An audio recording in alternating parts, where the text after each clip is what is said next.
Hello everyone, good morning. Today is 3rd of October and welcome to the Hindu newspaper analysis discussion. So guys, let's start with the video. In the video, we'll be taking up the entire analysis of the Hindu newspaper and all the background as well as the way forward in the articles we'll see. Guys, meanwhile, I would like to tell you that you can download the explainer PDF from the Telegram channel. This PDF contains the notes of all the articles that we are going to see. So please download the explainer PDF. The link for the Telegram channel has been given in the description box. Now, let's start with the overview first of all of the newspaper in order to understand that which articles are important in the today's newspaper. So here we have the first page of the Hindu newspaper Delhi edition. Now first article is talking about the presidential race into the Congress, not important article with respect to exam. Here 62% rural houses have tap water connection. So this article talks about the water availability fine in the rural areas in India and all those things. The Jal Jivan Mission etc. have been discussed. We'll see this article. After that, moving on, after that, at least 125 killed in Indonesia football stampede. So there was a stampede that happened. However, with respect to exam, academic substance is not there in the article. Moving on again in this particular direction, the political articles etc. have been given. So moving on, in the regional section, the advertisements, tenders, all these issues have been given.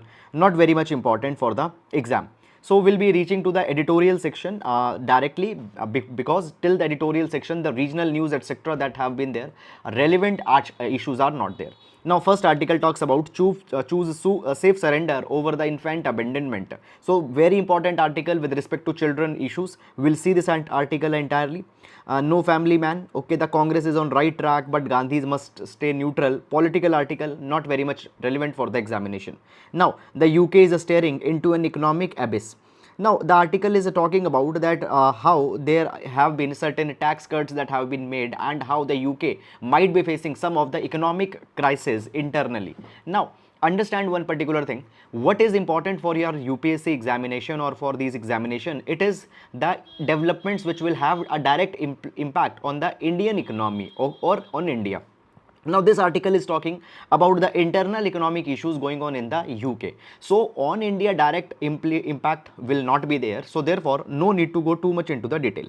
Okay, after that moving on, a high price restrains the consumption. So we have seen just on the Saturday that Reserve Bank of India had taken certain interventions. It has increased the repo rate in order to control the inflation. Mahatma Gandhi, the peacemaker. We'll see this particular article. The ideology and the philosophy of Gandhiji has been discussed. So with respect to GS4, we'll see the article. Okay, understanding the Durga Puja economy. Okay, guys, when we talk about the Durga Puja happens to be a cultural, it happens to be a cultural festival, okay, in the West Bengal, but at the same time, Durga Puja also indicates the opulence, it also indicates the prosperity of the people in that particular region. So how, how lavishly it is being celebrated, what grandeur is entailed. So it shows the region, the people, the people living in that region, their opulence, their well-being and all those things. Then Iran indices and the immediate cause of protest. So guys, we have seen a lot this Iran issue that's going on and the protest that going on which recently started. Fine. Now here the per capita income, okay, employment and population ratio, okay, all these things, the datas etc. that have been given for the Iran, they are not very much important because these are the internal datas of the Iran. Okay, so not very much important to go in that. Then coming to the text and the context, the rise of the far right into the Italy. So we have seen that the Brothers of Italy, a party that was formed, has become politically much powerful, fine, in the recent elections. Okay, then moving on, what happened to the Nord Stream pipelines? Fine, we'll see this entire article that what is happening and all the related developments. Then the race to provide exhaustive satellite broadband services in India. We'll see this entire article. Then moving on, after that, in this particular direction, we can see that the UK firms has asked India to unravel the red tapeism and all those things. We'll see the article. Then 62% rural households have tap water connection. So Jal Jivan Mission survey that has happened, we'll see that thing also. Okay, then guys, India condemns vandalism at Bhagavad Gita Park in Canada. Okay, so basically recently we have seen that there was a strife that happened, so that thing has been condemned. Then the political articles have been given. Okay, not important articles with respect to the examination, so you need to avoid that. Then coming on to the next page, NEP, New Education Policy 2020 has been discussed. So there are some of the issues with respect to NEP. We'll see this entire article. Then moving on, Telangana scoops Swachh Sarvekshan Gramin survey. We'll see this survey. Okay. Then after that, UAE's new policy on immigration has been talked about. Fine. Then moving on, coming on to the world page. So guys, into the world page, so Brazil is getting polarized. So presidential elections have been talked about, and how the people are divided onto the presidential elections, those things have been talked about. Ukrainian troops press on after taking strategic eastern city from Russia. So every day there are 2-3 articles coming onto the Russia-Ukraine war, the contemporary developments. No need to go in that. After that, moving on, so then we have the money wise page. Okay, so on Monday, business page is not there, money wise page comes. Now the money wise page talks about the investing advices, bond market, stock market, share market, all those things. UPSC relevant substance or the exam related substance is not there in the article, no need to go in that. Then we have the sports page. Okay, so that is all guys about the newspaper overview, and now let's discuss all these relevant articles one by one in the detail. Now, in every class, we start with a GS quotation which can be used in one of your papers. Fine. So today we'll take the quotation from the Greek philosopher Aristotle. Now Aristotle says that education is an ornament in prosperity and a refuge in adversity. So education happens to be very important enabler in the human being's life. So education adds to your prosperity. It acts as an ornament and further enhances the prosperity. And at the same time, in the times of crisis, in the times of adversity, in the times when the conditions are not very fair, education provides you a refuge. It provides you a refuge. Number one, it gives you skill so that you can deal with the adversities. It provides you the correct know-how so you can understand the adversity more effectively. Okay, so the education happens to be a true enabler, and there needs to be deep rooted interventions by the government in order to ensure that every child is educated, every adult is educated in a country. Very important. Now this idea can be used in GS paper number 2. This idea can be used in GS paper number 2, issues related to education. Okay, and on in the essay also such thing idea can be used. So that's all about it. And now let's take the first article. Okay, the first article, it talks about the Swachh Sarvekshan Gramin Survey 2022 that has been conducted, and the Telangana had got the first position there. Okay, now this particular article we'll see with respect to GS paper number 2. We'll see this article with respect to the GS paper number 2, developmental, just a minute, GS paper number 2, welfare and developmental schemes, welfare and developmental schemes and their assessment, welfare and developmental schemes and their assessments. Okay, in GS paper number 2, we'll see this article. Fine. Now let's start with that. Before going in this article where the Swachh Sarvekshan survey results of 2022 has been talked about, I want to give you little bit more of a value addition also and a background kind of a thing also, so that we can make more sense of this particular article. Okay, so let's take the value addition and the background. Now when we talk about, guys, the Swachh Bharat mission. Okay, Swachh Bharat mission. So Swachh Bharat mission, okay, is, or the Clean India mission, aims to make sure that the cleanliness, okay, cleanliness in India can be enhanced, open defecation can be removed, better solid waste management can happen. Now when we talk about the Swachh Bharat mission, fine, Swachh Bharat mission aims to achieve the target 6.2 of the sustainable developmental goal number 6, which was established in 2015. Let's understand this Swachh Bharat mission little bit more in the detail. So basically, guys, when we talk about the sustainable developmental goals, there have been, when we talk about the sustainable developmental goals, there are the 17 sustainable developmental goals, and within that there are 169 targets. Now in these sustainable developmental goal, there is a goal number 6. There is a goal number 6, that is the goal of clean water and sanitation. Under this particular goal, there is a sub target, that is the target number 6.2. Under the target 6.2, the focus is needed to be made on providing the personal hygiene to the people, as well as in order to provide the sanitation to the people. Now when we talk about India, we find this particular thing, that the open defecation has been a very big challenge in the sanitation. Now there was a chapter in the economic survey of 2015 and 16, okay, and the economic survey 2015-16 provided this thing that the open defecation, it is not only a poor lifestyle issue, but it also is a health issue. Why? Because when the open defecation is increasing, it because of that particular thing, the pathogens are released into the air, and these pathogens impact the children's health, basically the ability of them in absorbing the nutrients get impacted. They become they become more infected with the pathological diseases, etc. Okay, that is one thing.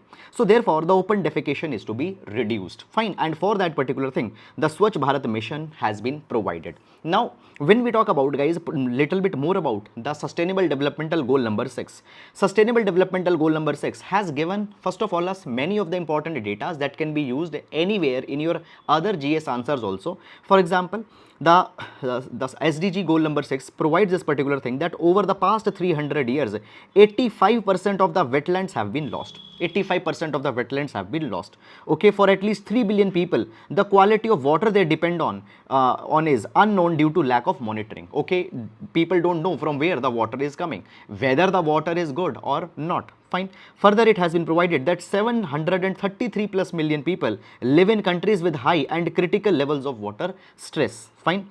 After that, it has been provided that basically 1.6 billion people will lack safely managed drinking water by 2030. 2.8 billion people will lack safely managed sanitation by 2030. Just a minute, I'll erase that so that you can see. Okay, 2.8 billion people will lack safely managed sanitation by which year? By 2030.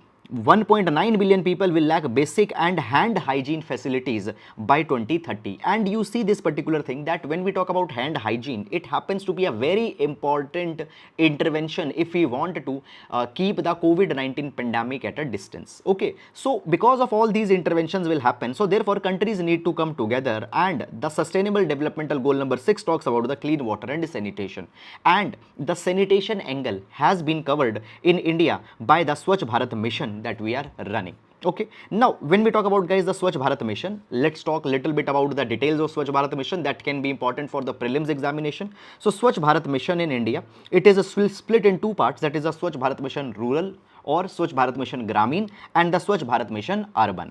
Now when we talk about the urban component of Swachh Bharat mission urban, it is seen and it is taken by the Ministry of Housing and Urban Affairs. And the second one, that is the Swachh Bharat Mission Gramin, it is financed, monitored, and it is supervised by the Ministry of Jal Shakti. So please keep in mind the ministries that are there. Now this particular article that we are discussing here, it is about the Swachh Bharat Mission Gramin that has been there. Under the Swachh Bharat Mission Gramin, Swachhta Sarvekshan survey has been carried. Okay, so we'll discuss a little bit more about the Swachh Bharat Mission Gramin.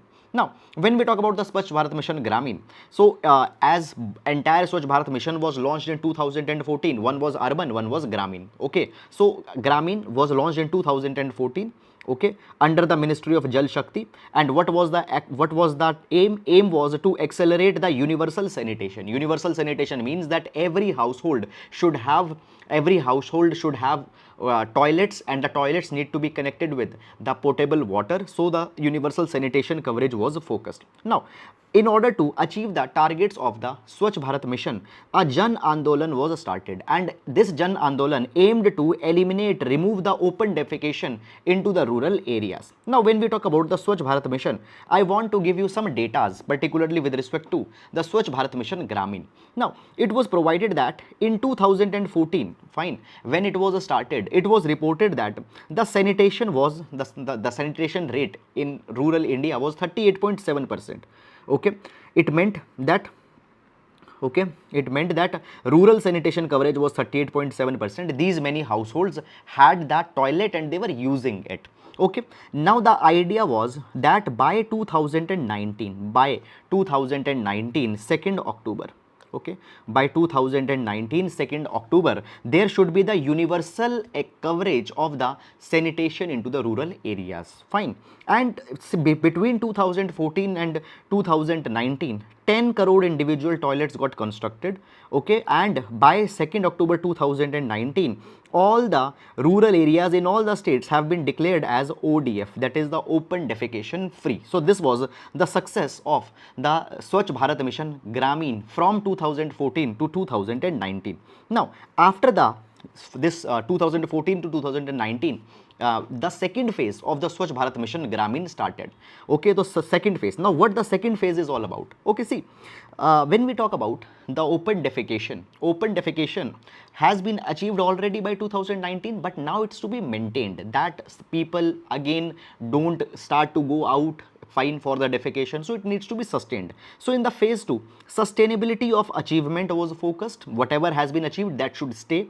Second, it was focused that apart from providing the toilets, there needs to be the facilities for the solid, liquid and plastic waste management into the rural areas. Okay, so how solid waste, the dumps, okay, that the garbage that is being produced, how it will be managed.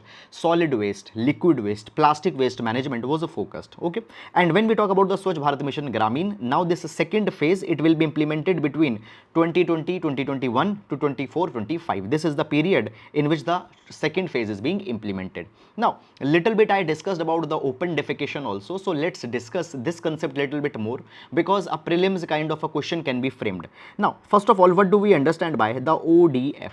ODF stands for open defecation free. Now, ODF status is given to the villages. A village can be declared as ODF if at any point of the day not even a single person is found defecating in the open.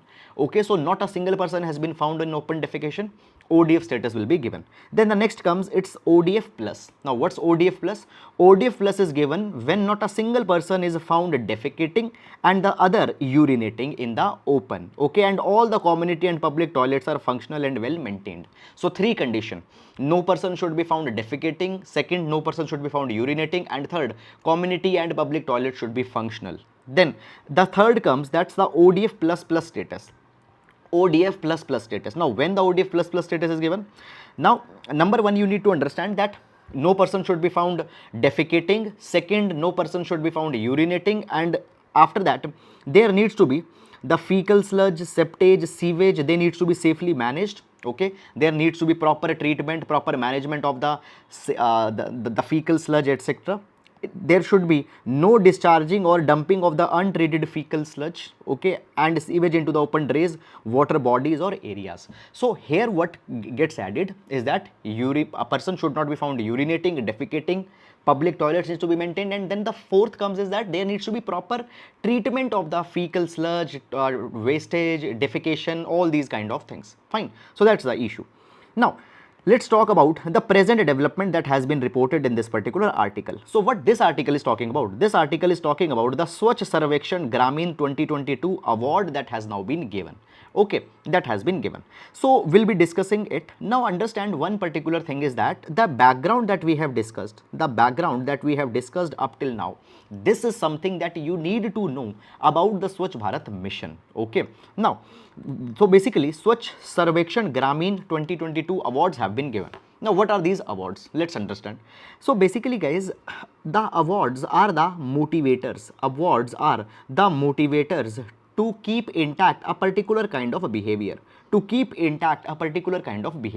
Now, up till this particular time, there have been much achievements onto the Swachh Bharat mission that has happened. Now we want to make sure that the villages that have been achievers, they should maintain that particular thing, and the other villages who have not been able to perform good, they should feel a kind of a motivation by seeing these kind of an awards. So a kind of a competitive spirit will be inculcated by these awards. Now, under these particular awards, the states are awarded if they have been able to implement the goals of the Swachh Bharat mission. Okay, now the 2020 award, Telangana has been ranked first for the cleanliness of its villages. Okay, after the Telangana, the next is the Haryana, that was prized second, and the third was the Tamil Nadu. Okay, so there are the large state category and the small state category. In the large state category, Telangana was the first. Now you need to understand that you don't need to go and track the performance of every state, not that much needed.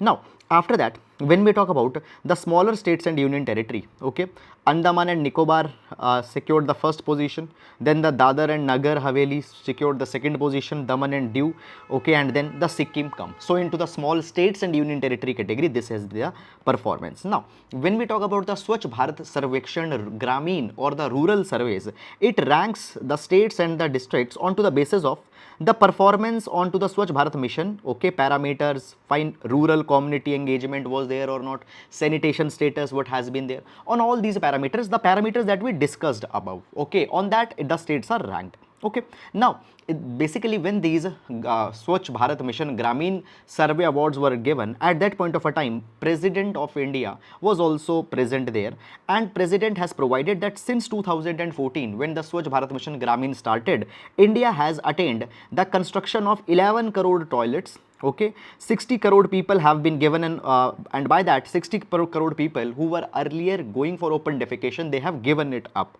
Now the second phase have been launched in 2020, and it wants to make all 6 lakh villages in India open defecation free plus. So ODF plus status is to be attained by 24-25, okay, the timeline under which this Swachh Bharat mission will be going on. So that is all guys about this particular entire issue, and please keep in your mind that now on these particular dimensions, for example the SDG goal number 6 that we discussed, moreover guys, these basic data that have been given by the basically under the SDG, you need to remember them and please do use them in your answers. This is something that will give a kind of an authenticity, that will give a kind of a extra edge to your answers. Now we'll move to the next article. Okay, so the next article, 62% rural houses have tap water connections. Okay, so this there guys, here also one very important developmental survey has been conducted, that is the Jal Jivan Mission survey. Now this is again going to be a very important development with respect to GS paper number 2. GS paper number 2, social justice. GS paper number 2, social justice. Okay, now so before going in this particular survey that has been released, I would like to give you some of the value addition and background first. Value addition and background first of all we'll discuss. Now guys, when we talk about the water, water has been described as the basic necessity of life, and the adequate water availability can be regarded as one of the most essential component under article number 21, right to life. Because when we talk about the right to life, life is not possible without the water, adequate water availability. At the same time, the water stress in India has been increasing repeatedly over the last few years. According to Niti Ayog's Composite Water Management Index, it has been provided that more than 60% of Indians, they are living under the water stressed regions. They don't have sufficient water. At the same time, if the water is there, the quality of water is not up to mark. And in this direction, government has started one ambitious mission, an ambitious program. Now, what this program is? So this program is called as Jal Jivan Mission. Now, understand one particular thing, that Jal Jivan Mission was originally started only for the rural areas. Fine. So in 2019, Jal Jivan Mission was launched. And it comes under which ministry? It comes under the Jal Shakti ministry. What was the aim of the Jal Jivan Mission? So Jal Jivan Mission aims to provide at least 55 liters of water per person per day. 55 liters of water per person per day is to be provided to every rural household. That is one thing. The second thing is that how that water is to be provided. Will there be a water tanker that will be coming? No. There needs to be the functional household tap connections by 2024. Functional household tap connections, it means that there will be a piped connection that will be given to every house, and by that piped water connection they'll get the water. Now understand this thing, when we talk about the water crisis in India, water crisis further impacts the women in India, because women often they have to go to 10-12 kilometers just to fetch 1 or 2 pots of water. So the women's exploitation is exacerbated because of the water crisis that is going on. So tap connection will be provided, which will provide at least 55 liters of water. Okay, that is something, that's the aim of the Jal Jivan Mission, and it is to be achieved by 2024. 4. Okay. Now, according to the government, Jal Jivan Mission, it aims to create a Jan Andolan in India. Jan Andolan in India for the water. Everybody's priority. The water is the most important priority, and it's to be provided to everyone. Now, as we talk about the Jal Jivan Mission, recently Jal Jivan Mission has been expanded. I told you originally it was for the rural areas, but now in the budget of 2021-2022, Jal Jivan Mission urban has also been started by the government. Okay. Under this, now first of all, which ministry is taking it up? It is being announced under the Ministry of Housing and Urban Affairs. Ministry of Housing and Urban Affairs. Fine. So under this, every urban household also is to be provided the functional taps. Okay, as per the goals of the Sustainable Developmental Goal number 6. You remember just the previous slide. The Sustainable Developmental Goal number 6 that we discussed. So in line with the SDG goal number 6, fine, the urban areas will also be provided the water connectivity. Okay. So therefore, Jal Jivan Mission, just a minute, Jal Jivan Mission urban will complement the Jal Jivan Mission rural. Okay. Now, the objectives of Jal Jivan Mission urban: securing tap connection, sewer connections, rejuvenation of water bodies, creating circular water economy. What is circular water economy? Now, right now, the water economy is linear. For example, the water came, fine, you use that particular water and that particular water got dumped. What circular economy? Circular economy is that the water will be used, then that particular water will be reused, then that particular water will be again be used for some kind of a thing, then after purification that water will again come to the household. That is the circular economy of water. So the Jal Jivan Mission wants to achieve the circular economy of water. That is something. Now, recently the Jal Jivan Mission's survey has been done. Now, what this survey entails, this survey is it's trying to see what's the progress, will we be able to achieve the 2024 target that we took or not. So to track that particular progress, the Jal Jivan Mission surveys are conducted from time to time. Now, as per the Jal Jivan Mission survey of 2022, what have been found out? Number one, 62% of the rural households in India, they have fully functional tap water connection within their premises. So the target was to achieve 100% by 2024, but as of 2022, 62% target has been achieved. After that, it has been provided that on an average, households are getting, just a minute, on an average, the households are getting water for 3 hours on an average every day, and 80% of the households have reported that their daily requirements of water were being met by the tap connections. Okay, so 62% households have tap, and within that 80% are saying that their daily needs are getting fulfilled. Now, in this particular capacity, what are the states that are the good performer? Tamil Nadu, Himachal Pradesh, Goa, Puducherry. They have reported that their 80% of the households will have fully connected, fully functional tap connection. So these are the good performer states. Now, it has been provided that actually the quality of water is also decent. 95% of the households that had the tap connections, they have acceptable limits of the pH. The pH level of the water is acceptable in 95% of the households. But there is another problem that's coming. The problem is that the problem of chlorine contamination.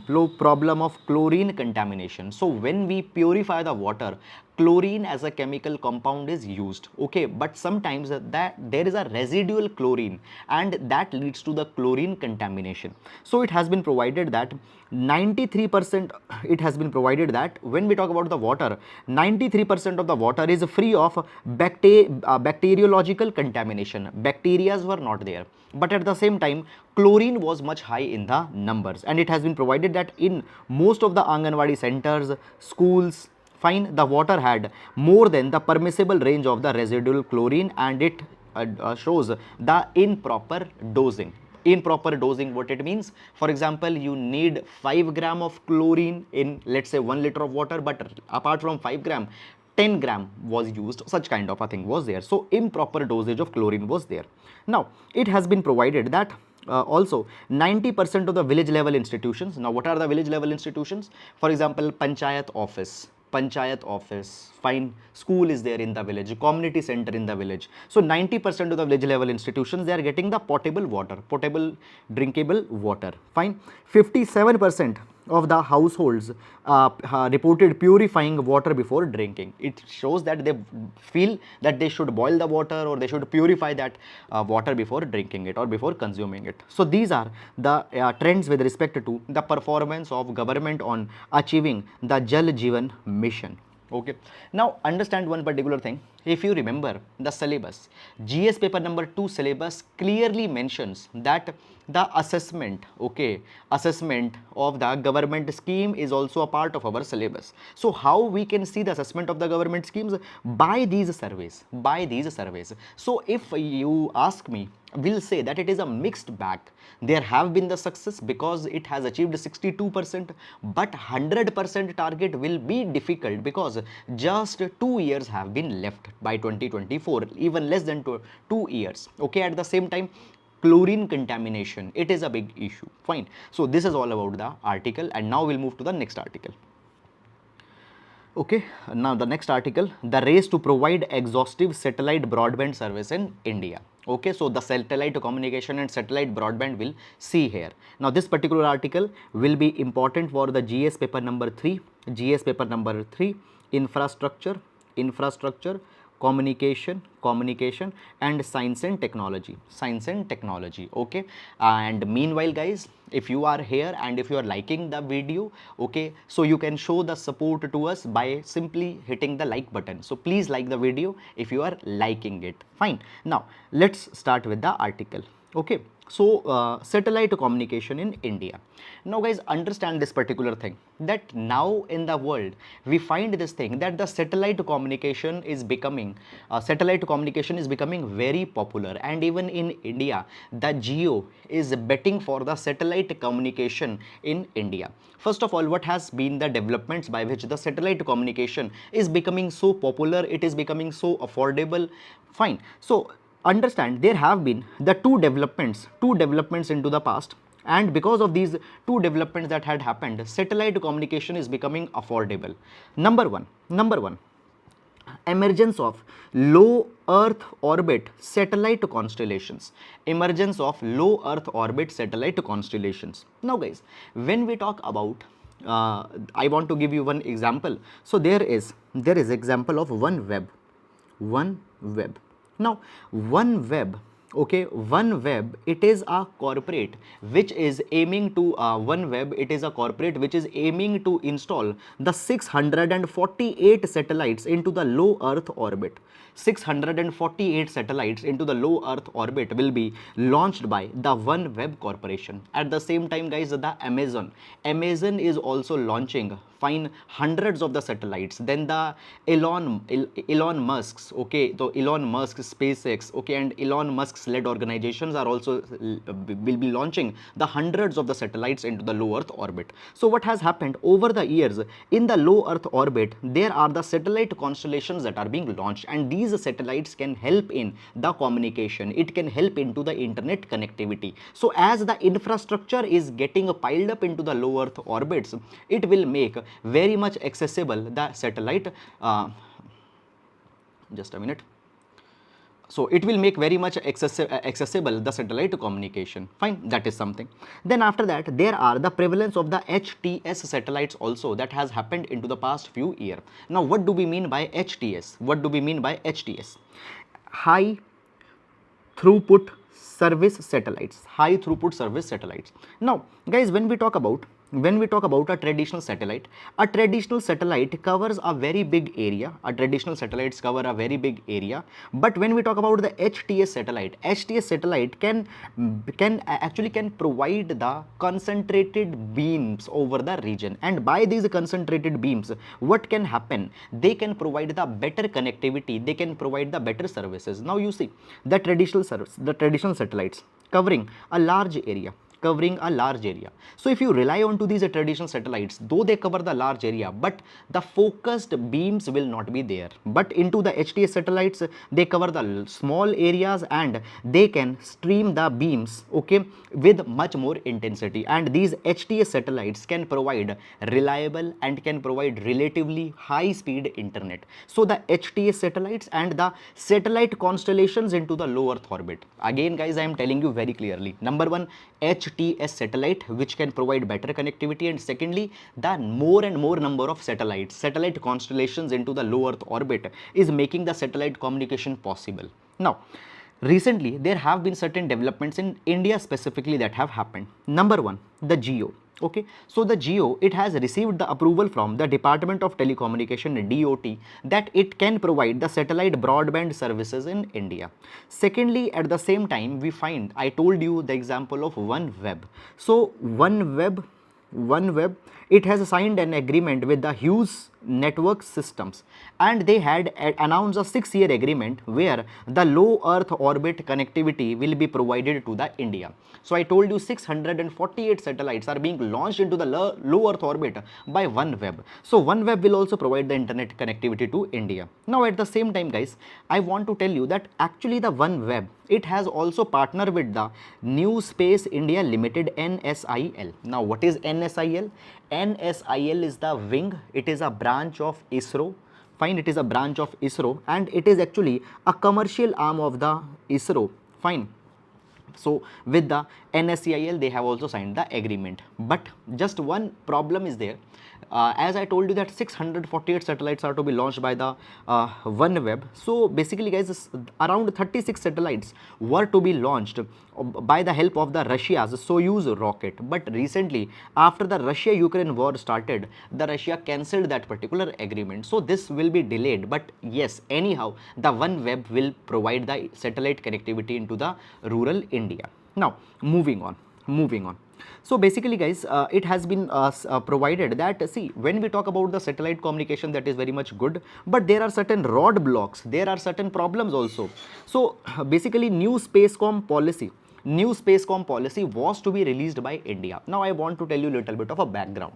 So in 2020, government announced the Atmanirbhar Bharat Abhiyan, and under the Atmanirbhar Bharat Abhiyan, the space liberalization and space commercialization was a specific thing that was promised. And for the space commercialization, government promised that the Spacecom policy will be released. But up till now, this particular policy has not been released. Okay, so the Department of Space, fine, it has not been released. Fine, so that should happen. Now, what are the advantages of the satellite broadband connection? Fine, number one advantage is that basically there are many of the unconnected regions. Okay, now when we talk about the digital divide, there is also the digital connectivity divide that's there in India. There are many rural areas, many of the hinterlands, many of the mountainous regions which don't have any they don't have the physical tower infrastructure, so they are not connected. There are many regions into the country where not even the 4G connectivity has reached till today. See,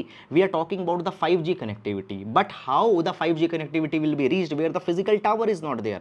Fine. So therefore, in order to connect those remote parts of the country, okay, basically this satellite connectivity, the satellite communications will be helping. Okay, so they can close the digital divide into the India. Now I told you the OneWeb and the Hughes. Okay, so the OneWeb and the Hughes, they have partnered with the Bharat Broadband Nigam Limited, BBNL, Bharat Broadband Nigam Limited, okay, as well as with the Telecommunication Consultant India, and as a part of the BharatNet, 5,000 remote gram panchayats will be connected with the satellite communication. Now guys, when we talk about the BharatNet, okay, so as per the BharatNet, 2.55 lakh gram panchayats, they are to be provided the high speed fiber internet. High speed internet is to be provided. But what about the remote gram panchayats? For example, the gram panchayats into the northeast, gram panchayat into the upper reaches of Himalaya, there is no viable infrastructure, and installing the infrastructure only for these villages where just 500-600 people are living, it is not also a financially incentivizing for these companies. So how these areas will be connected? So these areas will be connected by the satellite connectivity. This area will be helped by the satellite connectivity. Now the northeastern states, the states of Manipur, Meghalaya, Tripura, Mizoram, Arunachal Pradesh, Galwan Valley into the eastern Ladakh, we have seen recently that the confrontation in Galwan Valley also happened. Now all these particular regions, they lack the terrestrial connectivity. they lack the terrestrial connectivity, fiber connectivity, cable connectivity, okay, and now they will be provided. Now understand this particular thing, that we are talking about e-governance, we are talking about e-governance, good governance, fine, all these particular things are being talked about. So how this will be possible if internet is not there? So the satellite connectivity can also provide them the e-governance applications, telemedicine, land records can be digitized, okay, fine, digital police stations, treasuries can be provided, internet access can be provided, police stations can be connected with the data, government's databases, okay, all these kind of things are there. Now moving on, but at the same time there are some challenges also that will come, there are the challenges also that will come. Now what are the challenges? Guys, understand one particular thing, that when we talk about the satellite communication or the internet provided by the satellite broadband, it is comparatively slow compared to the 5G or 4G internet. Fine, why? Because guys, now when we talk about the satellite communication, the signals are being transported and are being received by the satellite. Now when we talk about the satellites, many times they have limited bandwidth and there is a big distance, fine, as the signals have to travel, okay, and then there can be the obstacles in between. For example, you might be standing under a tree, and as you are standing under a tree, the tree shade, the tree foliage will become a kind of an obstacle. Then sometimes the weather might not be good, there can be the thick cloud cover. So thick cloud cover, trees, forest, they can provide a kind of an obstacle, and by that particular thing, what happens, the connectivity becomes, the connection becomes slow, the connection becomes slow. Okay, so if a person is standing under a tree, it might take over a minute to send a message, fine, so therefore it becomes slow. Then guys, after that, when we talk about the emergency services, it might not work above 62-degree latitude, fine, so into the northern parts of the Canada and Alaska, it might not work. Moreover, when we talk about the satellite internet, latency can be a very big issue. Now the latency can be a very big issue. See, it will not impact in it will not mean a big thing in some other things, but in video calling. So when you are video calling, if there is a 1 second or 2 second latency, it can become big problem. And where this problem will manifest? In telemedicine. In telemedicine, now see, if a doctor is giving some kind of a procedural directions to another doctor who is located in some kind of a rural or unconnected region, so 1 or 2 second latency lag will become a big problem in telemedicine. So therefore the latency issues there, it might be slow, but yes, it will provide us a connectivity. So the areas which are unconnected, for them it is anyhow a kind of a win-win situation, okay, fine. Minor changes in weather can have a massive impact on both the speed and latency of this satellite data. So these are guys all the issues with respect to the satellite communication. Now understand one particular thing, that when we talk about satellite communication, this particular article has covered almost all the dimensions on which the question in the exam can be asked. For example, satellite communication intervention that is happening, OneWeb, Geo, BBNL, fine, the challenges as well as the benefits, all the things have been there, fine. So that's all about this particular article, and now we'll move to the next article.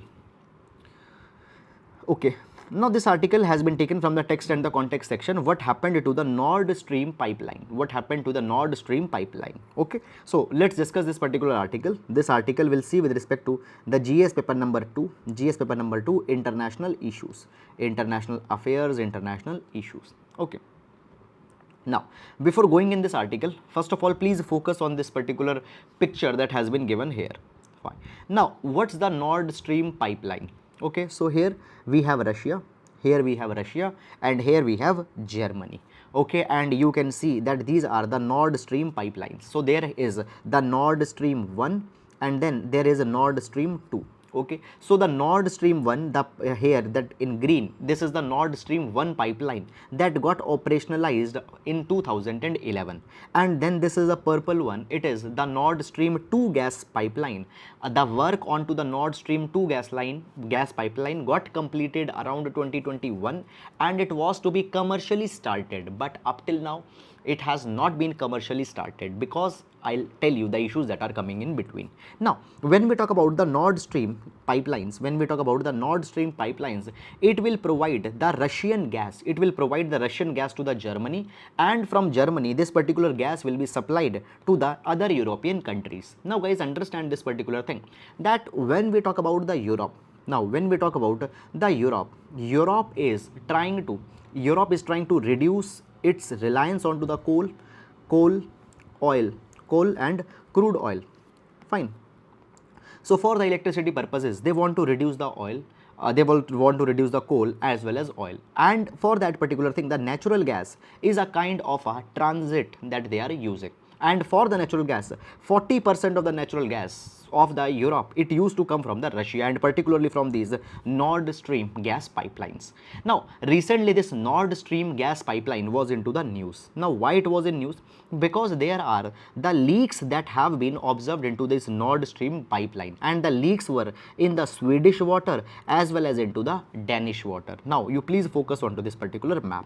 Okay, so guys, if you see the map, here we have the Sweden, here we have the Denmark. Now this gas pipeline is passing from the EEZ of the Sweden as well as the EEZ of the Denmark. So in the Danish and the Sweden waters, the leak has been there. Now at the same time, basically the European Union and the NATO, North Atlantic Treaty Organization, NATO, which is led by the USA, they have said that it is a deliberate attempt by the Russia. Russia had deliberately leaked these gas pipelines so that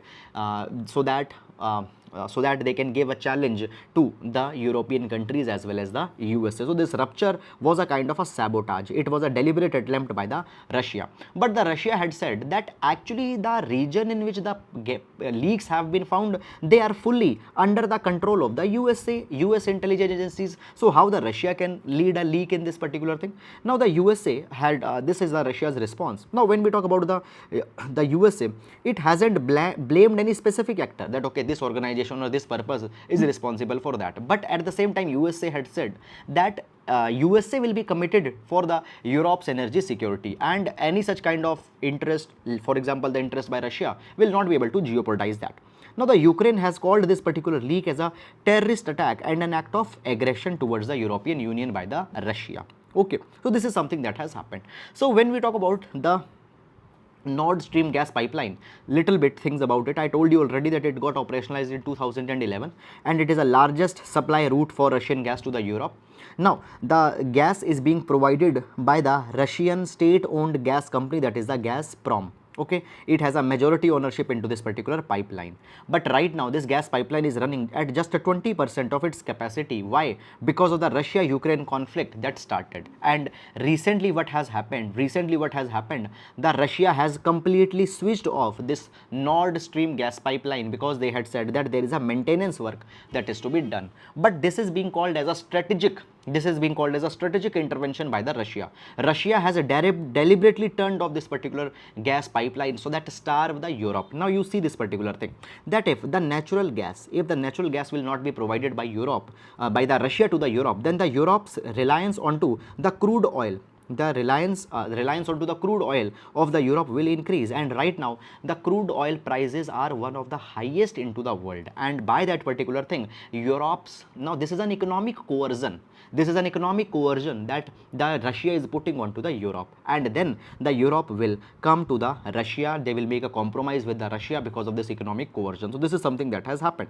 So it has been provided that as 40% of the Europe's gas was earlier coming from the pipeline of Russia, but now just 9% of the Europe's gas is coming from the Russia. Now when we talk about the Nord Stream 2, it was completed in 2021, but commercial operations have not been started. And guys, even when commercially the gas pipeline is not starting, but still the millions of the cubic meter of gas is stored in them. Okay, now as the leaks have happened, there can also be a big environmental impact of these leaks that can also be there. So according to a report, it has been said that even by a conservative estimate, we can see that 500 metric ton of methane per hour was released, okay, from this particular gas pipeline into the environment. So this is also an environmental dimension that has come. So that is all guys about this particular article. Fine, I hope that you have understood it, and now we'll move to the next article. Mahatma Gandhi the peacemaker. Okay, now so yesterday was 2nd October, Gandhi Jayanti. So on the occasion of Gandhi Jayanti, this particular article has been published.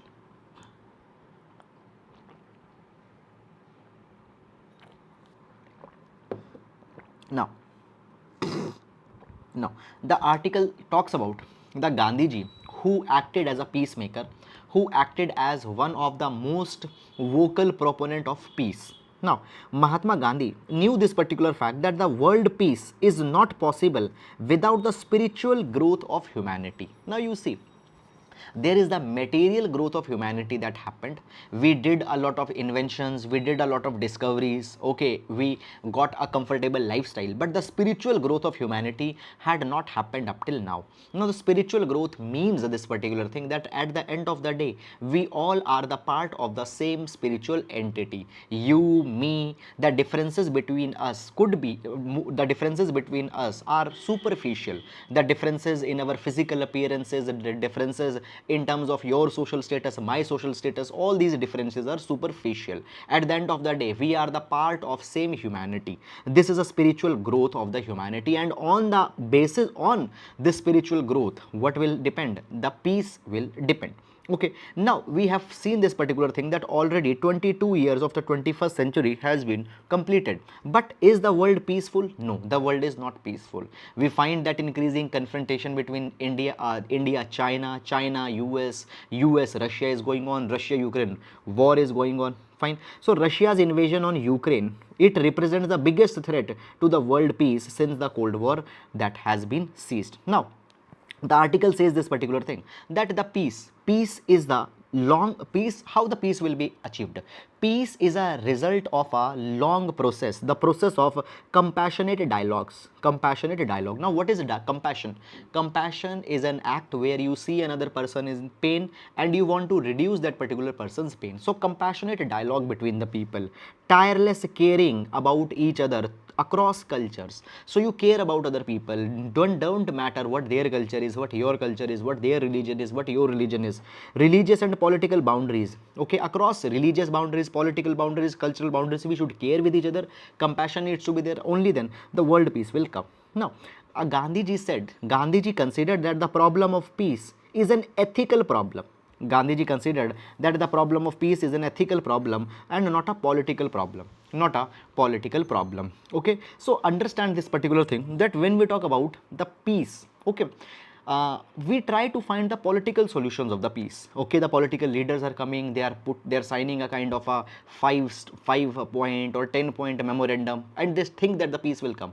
But the peace is an ethical issue. Till will not control our temptations, till will not control our carnal desires, the peace will not come. So according to Gandhiji, peace is an ethical issue. Okay, so struggle for non-violence and dialogue among the nations is the very important thing. Now, moving on. Now, Gandhiji had written this particular thing, that I do believe that where there is only a choice between cowardice and violence, I would advise violence. So if I have to make a choice between two things, on one hand there is a cowardice, on one hand there is violence, I will be choosing the violence in that particular thing, not the cowardice. This is something that has happened. Now, the article talks that because of this particular thing, many a time people get confused and people think that at times Gandhiji had favored the violence. At a time Gandhiji has favored the violence, but that's not correct. Gandhiji has not favored the violence. It only preferred that the cowardice is something which is never needed. And in order to avoid the cowardice, many a times people can take the violence. So violence is a substitute of cowardice and not a support for the support for the violence is not there. Now, it has been said that Gandhiji's approval of violence over cowardice is to consider him as a consistent thinker on peace. Still, the peace has been very important for Gandhiji. Now, for Gandhiji, the essential task of the politics was to bring the moral progress in the people.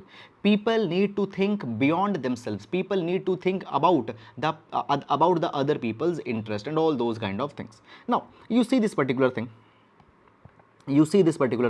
that when we talk about the Hitler believed in eliminating the morality from the politics. According to Hitler, morality and politics have nothing to do.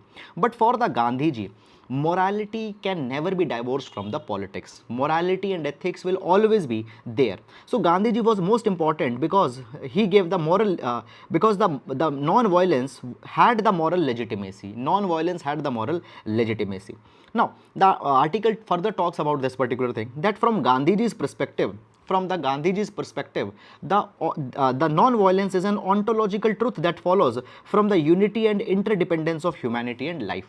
Fine. So ontological truth, it simply means that it is an existential truth. Okay, and this particular truth flows from the unity of interdependence of humanity and life. We are interdependent. Humanity and life are interdependent between each other, and how that interdependence can be possible only when there is peace.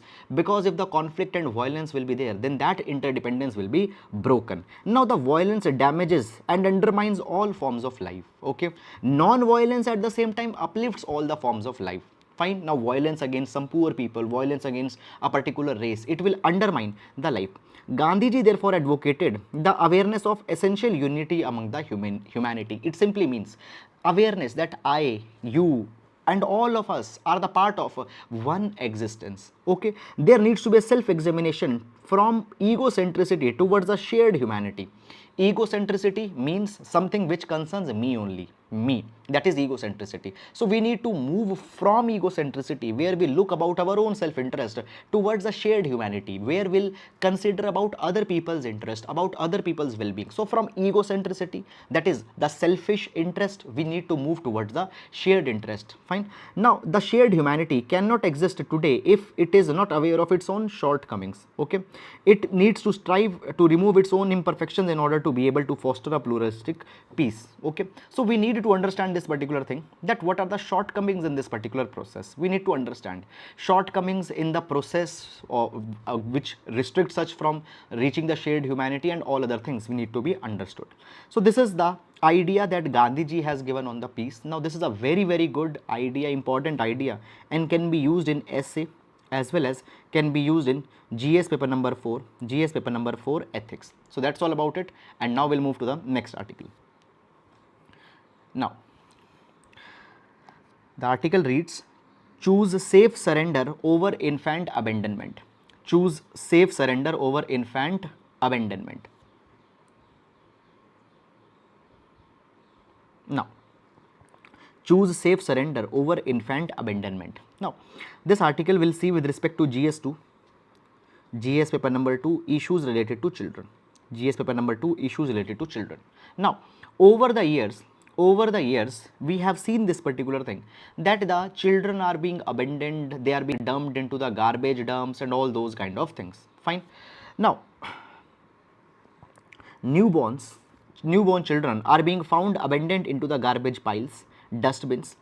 According to the report that has been released by the National Crime Record Bureau, there are the 709 criminal cases of exposure and abandonment of the children under 12 years of age in the year 2021. So in 2021 there are 709 cases came where the childs were abandoned, they were just thrown away into the garbage dumps and all such kind of a thing. Now it's needed to be understood that actually the parents are abandoning their children, but at the same time they can surrender their children to the child welfare committees. Fine. So it's been said that if a person is surrendering their child to the child welfare committees, which are constituted under the Juvenile Justice Act, there is no case in that particular thing. Even the government will give the support for that particular issue. Okay. Now see this particular thing. So the article simply talks about this thing, that there are two concepts. One is child abandon and other is child surrender.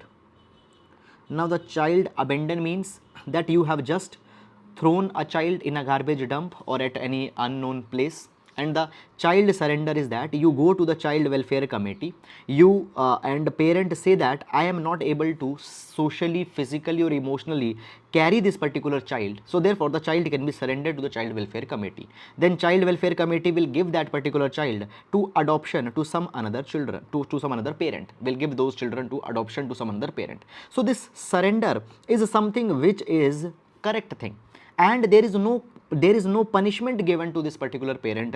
There will be no case that will be fined against this particular parent. But the parents are not going for the child surrender, rather they are going for the child abandonment, and there are more than 700 cases that had come in this particular direction.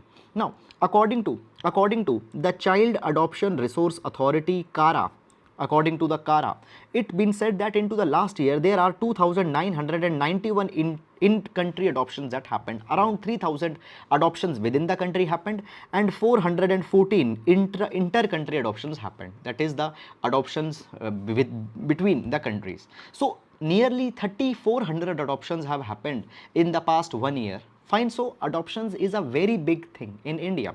Recently guys, and even we discussed this particular article when it came into the news. So recently, according to the 118th report on the review of the guardianship and adoption laws, there are 2,430 children which are legally free for adoption. For 2,400 children are there for adoption, but how many parents are waiting for the adoptions? 26,734 adoptive parents in waiting. So 24 children are available for adoption and 26,000 parents are waiting for the adoption. So we find that the children are very much less, but more parents want the adopted children. So when the children are not there into the adoption, why the people are abandoning these children? These children then might be exposed to some harm, might be exposed to some danger, they might die even. So rather than abandoning, the children should be surrendered so that the CWC can give these children to the adoption to the prospective adoptive parents.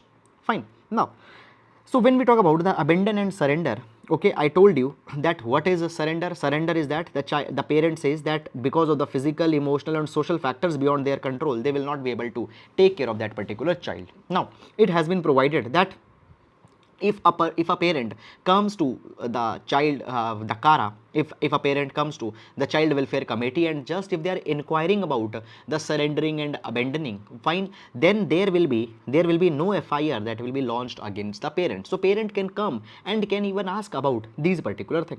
Now it has been said that it has been provided that to ensure that all efforts are made to trace the parents or guardian. Fine. Now it's also provided this particular thing. Suppose a child has been found abandoned, and now a kind of an inquiry will be made. That okay, who is the parent of this particular child, how this child got abandoned. During the period of inquiry, FIR is also not even filed against the parent, so that if there was some unknown circumstance by which the parent abandoned the children, or if it was a mistake, that particular thing can be rectified. So government is trying to be more sympathetic on this particular line.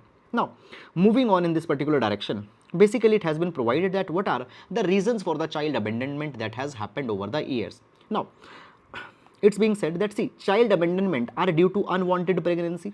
Sometimes the women became pregnant but they didn't want it to, but then the abortion was not possible, so then the child abandonment happens. Sometimes there is the breakdown of relationship between the husband and wife, lower socio-economic status by which the parents might not be able to give the good life to the children. Then there are the drug addicts, alcoholics, fine, who cannot raise a child, so they go for child abandonment. Fine, this is something that is happening.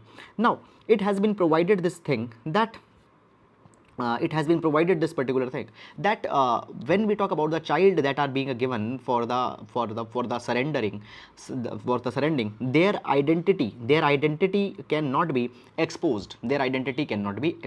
Now you see this particular thing. Suppose there is a person, now there is a couple, now these couple are drug addict, and as they are drug addict, they cannot raise a child.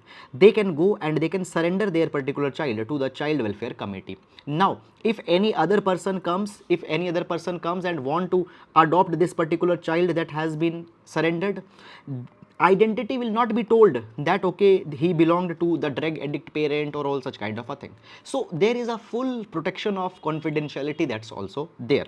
Supreme Court of India has recently given the liberal interpretation to the MTP Act of 1971. Now if you remember, we have seen this particular article also into the last week. Fine, on I think Friday we have seen this particular article. Friday and Saturday I think we have seen this article.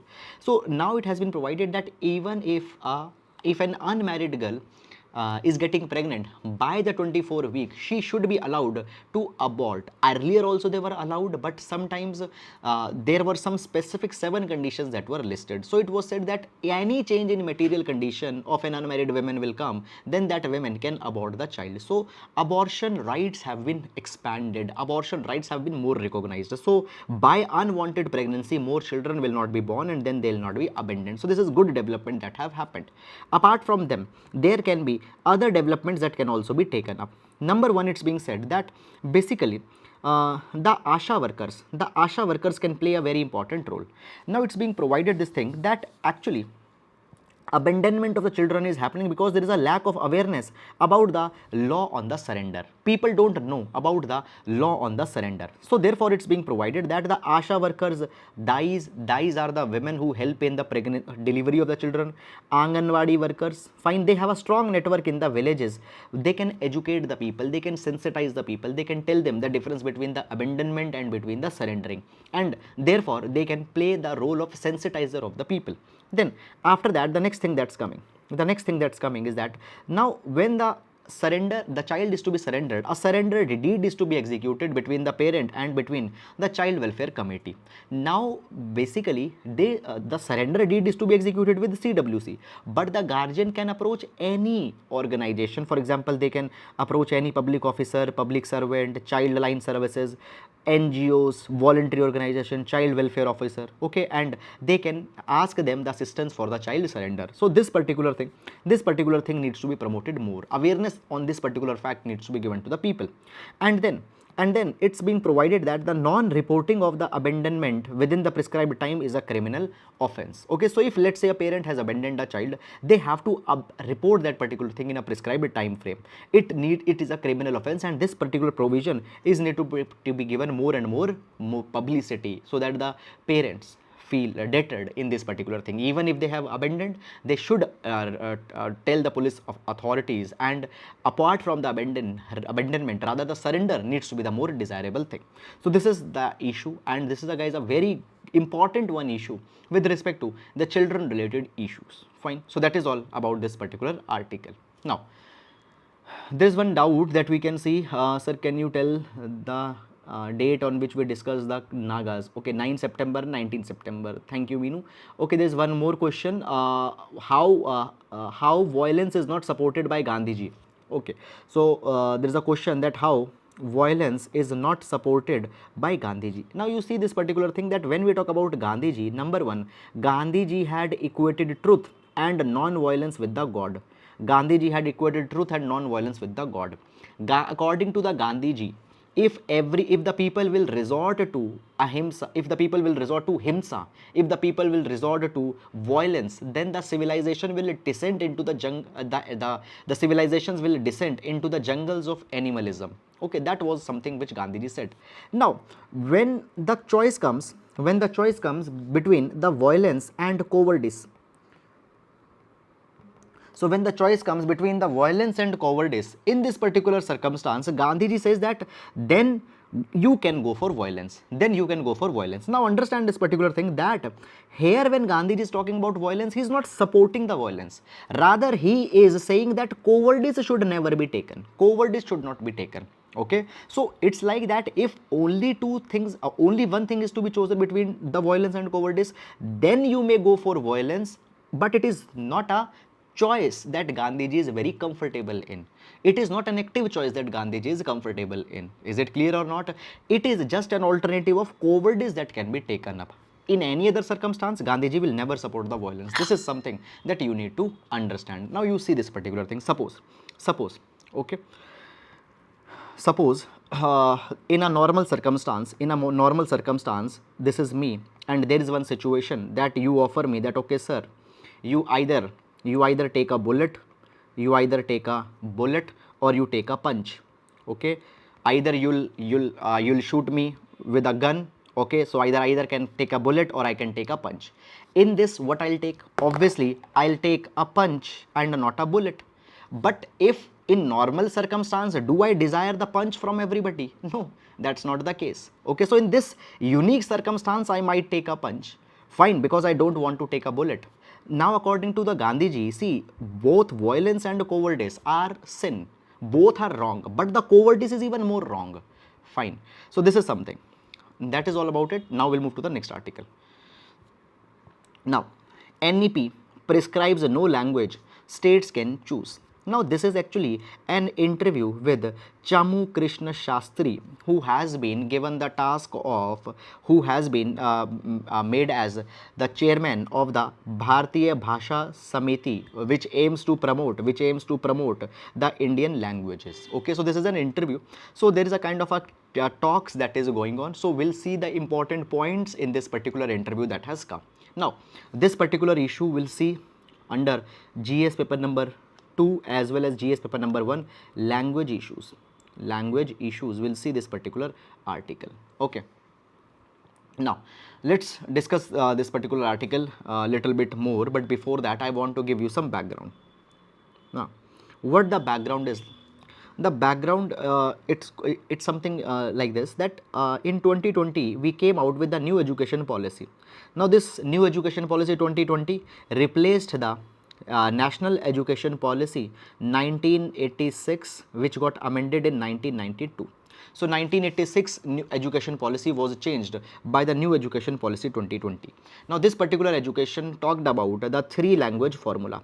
It talked about the 3-language formula. What is this 3-language formula? It's something like this, that into the North India, in the North India, 3 languages needed to be at least taught to the children. Number one, for example, it can be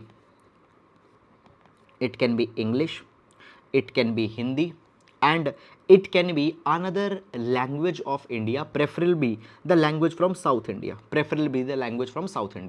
and in the south, fine, the schools, they can teach the English, Hindi, and any other language, their languages, their regional languages, or their mother tongue, or any other language. For example, in Tamil Nadu, Tamil can be taught. Tamil can be taught. Fine.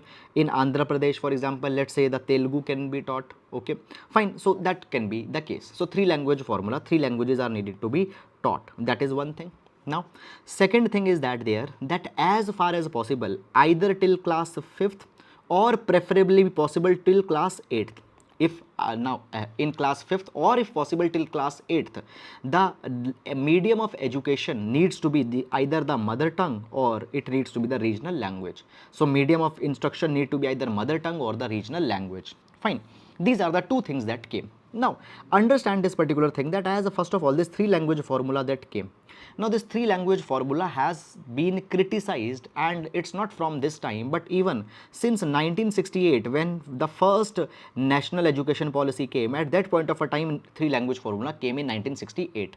Since then, the people, particularly from the South India, have not been very much comfortable with this 3-language formula. Why? Because you see Hindi. Now it has been said that over and again the government had tried to impose the Hindi on the South India.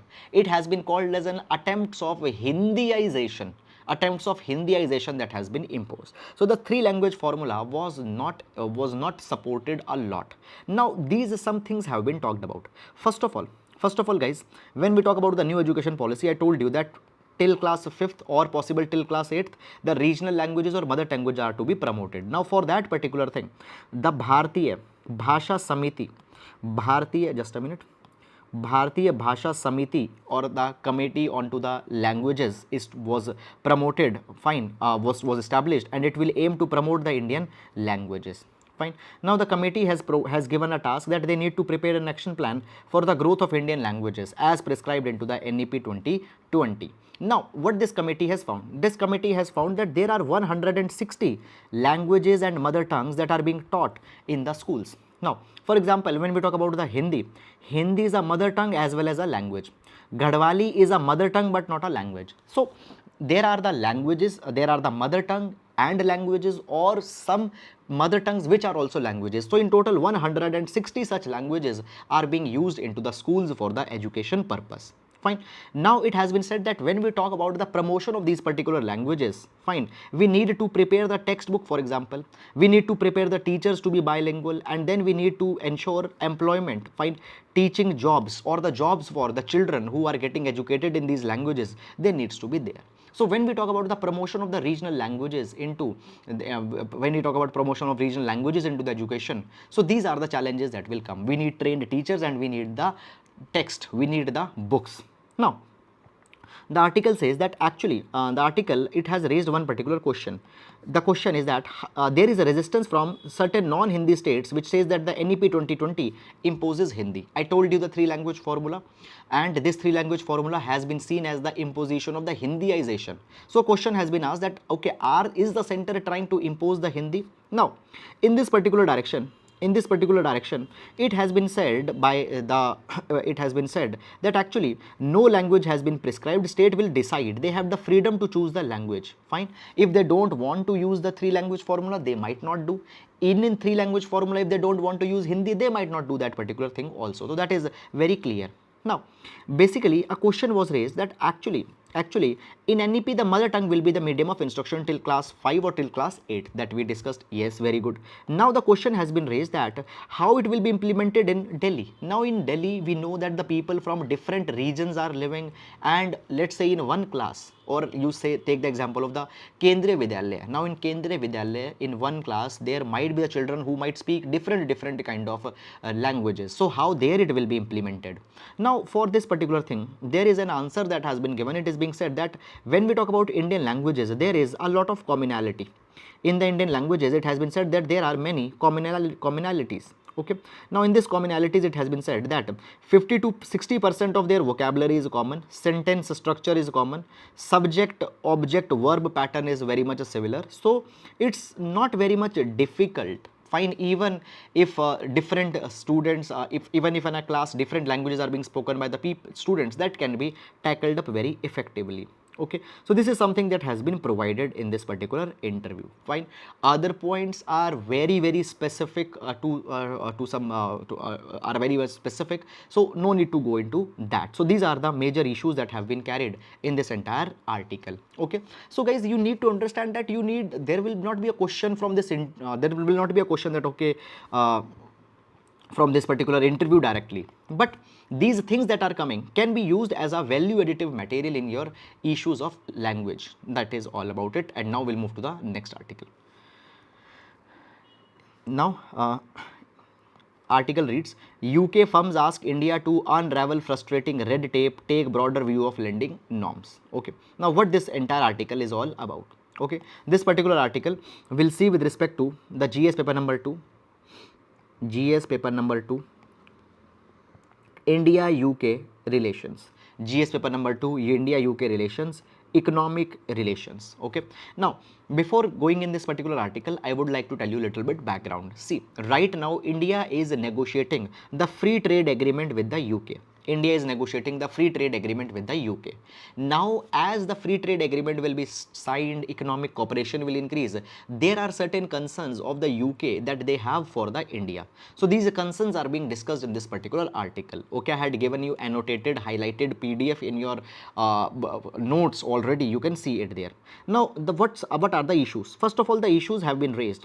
Issues have been raised by the UK India Business Council, UKIBC, UK India Business Council, and the concerns have been raised to the government of India. Now, first concern that they are talking about is that they say that the legal and regulatory restrictions, impediments that are coming, it are becoming a source of frustration for investors who want to start business in India, who want to start economic ties with the India. So these legal regulatory obstacles that are there, they are creating frustration. Now what are these obstacles?